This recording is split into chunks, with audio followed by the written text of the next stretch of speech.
usually do the same things in the mornings? As I'm a creature of habit, I would say yes. I always get up at 6 a.m., have noodles and tea for breakfast, brush my teeth, then brush up on what we learned the day before in class to make sure I'm well prepared.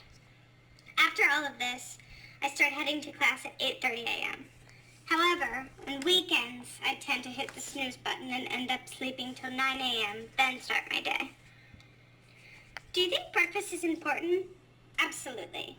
Many experts say that it is the most important meal of the day. I believe it gives me the fuel I need to tackle my day. Moreover, I think it's critical to have a balanced breakfast to make sure I get all the proper nutrients. I cannot imagine starting my day on an empty stomach. Did you do the same morning routines in your early ages? Yes, pretty much. As I've always been a scholarly person, I've always had the motivation to get myself earlier than expected to have a balanced breakfast and prepare myself for the day ahead of me. However, I used to have more of a sweet tooth as a child, so I used to munch on some sweet bread instead of noodles. Do you want to change your daily routines in the future? I think it's inevitable since I'll soon be joining the workforce. I want to keep my organized, prepared habits, but I hope to sleep in a bit more in the future. I would like to sleep at least 30 minutes to an hour later and not have to spend as much time preparing for my day. Furthermore, I hope to have my own car instead of taking a Grab every morning.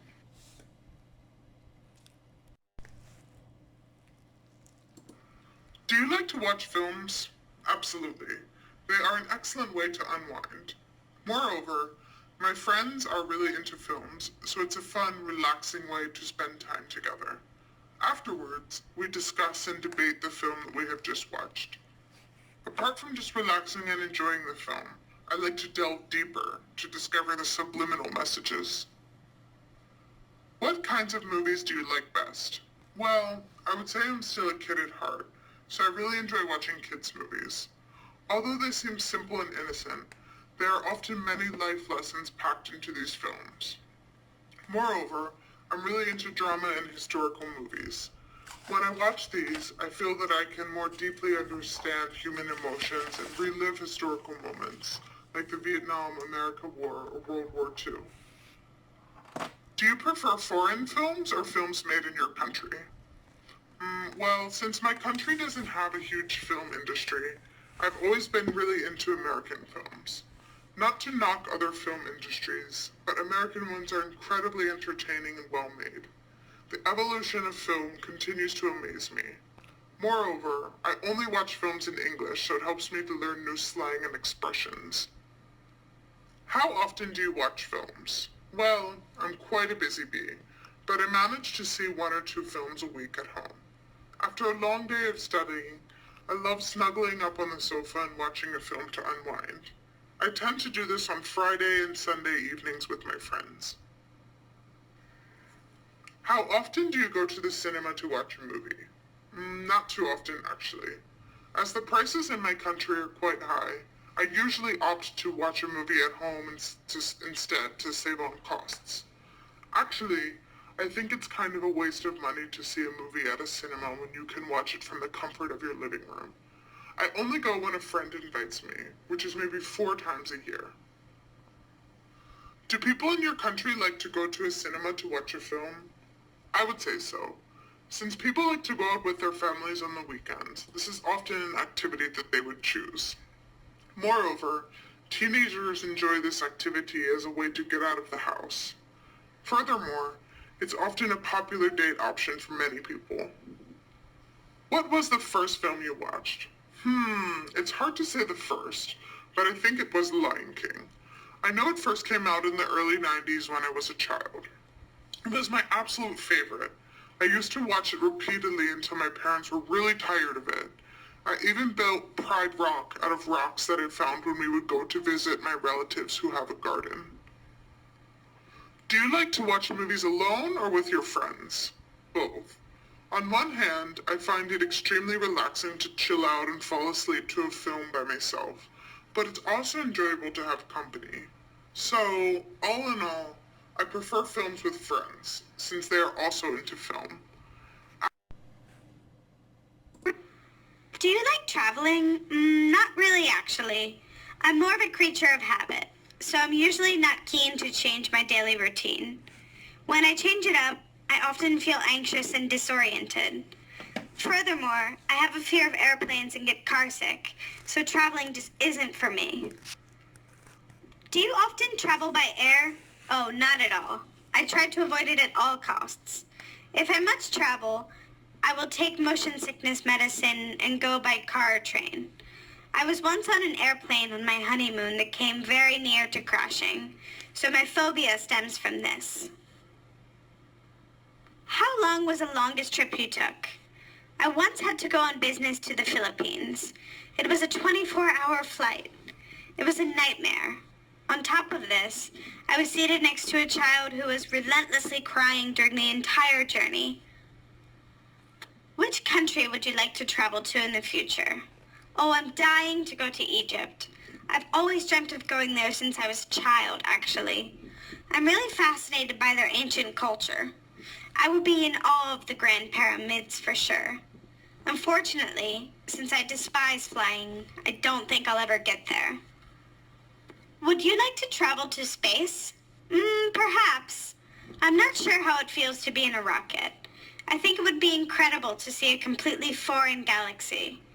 I'm curious if other life forms exist, so I would definitely go along on this journey to find out for myself. I also wonder if the moon is made out of cheese.